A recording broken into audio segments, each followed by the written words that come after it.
There are many things that everyone on this planet shares.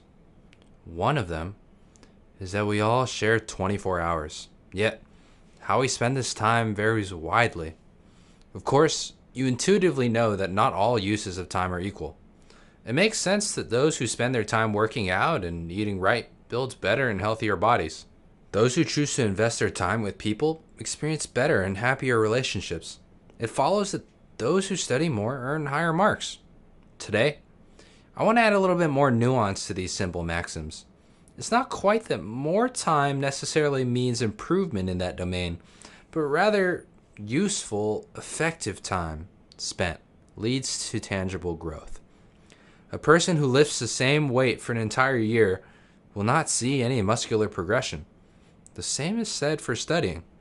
Those who do not study effectively aren't gaining the knowledge necessary to excel in their exams. Of course, this can be highly frustrating because when we feel like we're putting a significant amount of time into our academics, but we fail to see results, we attribute our failures to ourselves. We tell ourselves that we aren't smart enough or that we just don't work hard enough. We don't work as hard as other people. Today, I'm looking to shed some more light on this issue by offering you 3 high-impact tips to increase your studying efficiency. Before we get started though, I'm curious to see if you can predict any of the tips. Write down in the comments down below what your best study hacks are. We maybe can find inspiration from each other. Without further ado, let's get going.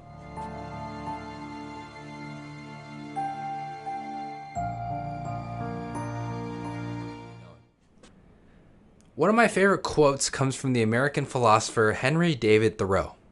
It goes like this: "It is not enough to be busy. So are the ants. The question is, what are we busy about?" Just because you're busy doesn't mean necessarily you're using your time well. Maybe you're only going to that TA's review session because you feel like if you don't, you'll miss out on a single nugget of information. Instead of going to that review session, perhaps you have an entire 2 hours of productive studying to yourself, and you nail down those high-yield topics. Let's take it away from academics. Maybe you have to walk to Ralph's, shop for groceries, and walk back. Maybe that took you 2 hours.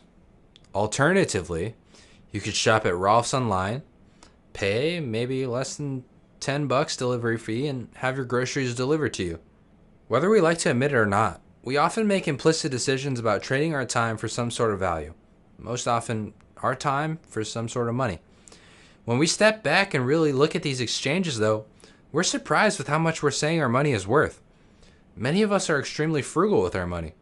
Interestingly enough, when it comes to our time, we become spendthrifts. Here are 3 ways to maximize your time as a student. 1. Master the use of deadlines. Here at Carry On, we believe that discipline and structure actually provide freedom. Those who live their days on a whim end up actually being the ones who are the most limited. You can find out more in a blog exclusive article on scheduling time in the description box below. Long story short, don't be afraid of structure. Instead, learn to use deadlines to your advantage. The pressure of deadlines forces you to have a goal in mind. From there, it's straightforward to build backwards and know what you have to do, and more importantly, in what time frame. Without a deadline, we often overestimate how much we can do the couple days before the assignment is, due. We don't account for the stress that the actual deadline incurs, or the fatigue that comes on because, you're writing your 10-page paper at 3 a.m. To make this actionable in your life, take an assignment or project and break it into smaller subtasks.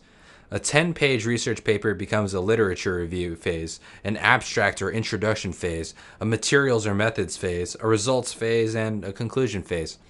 Set associated deadlines for these subsections far in advance, preferably on the day you get the assignment. Suddenly, the only thing you have to do this week is write a 2-page introduction. Maybe you write half of it Tuesday and the other half on Thursday. You continue with this and your rough draft is complete a whole week before the paper is due, all according to plan. You now have that time to get it to your TA for revisions, and on the night before it's due, you're out to dinner with your best friends scot-free. The rest of your classmates won't be able to say the same.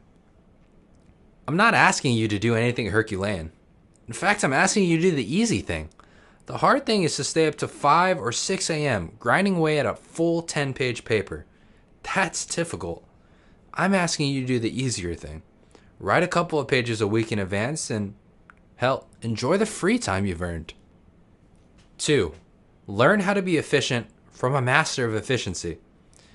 I'm not the master of being efficient, but I can point you in the direction of one. In fact, you're probably watching this video on a master of efficiency. Whether it's a phone, tablet, or computer, machines are incredibly efficient in that they perform an extraordinary number of tasks near concurrently. One thing, which I'm adapting from Brian Christian's TED video, link in the description box below, we can take from machines is a principle called interrupt coalescing. Before this was invented in 2013, machines dealt with interruptions as they came up.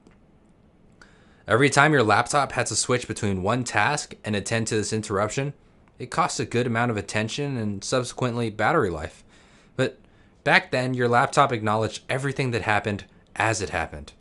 Did you just turn down the volume because I was too loud? Has your picture finished uploading? Did you move your mouse? As you can imagine, this led to the laptop always being on alert. It was always attending to some interruption, never really focusing on a single project at any one time. Interrupt coalescing, though, takes interruptions and groups them based on how long they can wait. After that, it can re-enter a low power state or refocus on whatever project has its full priority. We can do the same with our interruptions. If none of your emails require a response sooner than 24 hours, then that's really how often you should check it. Once a day, no more. If none of your texts require a response sooner than 1 hour, then that's how often you should check your phone. In doing so, you batch all your interruptions and allow yourself some pure time to grind away at what you really need to do. Tip number 3, understand when to stop. Our bodies operate on a circadian rhythm specific to ourselves.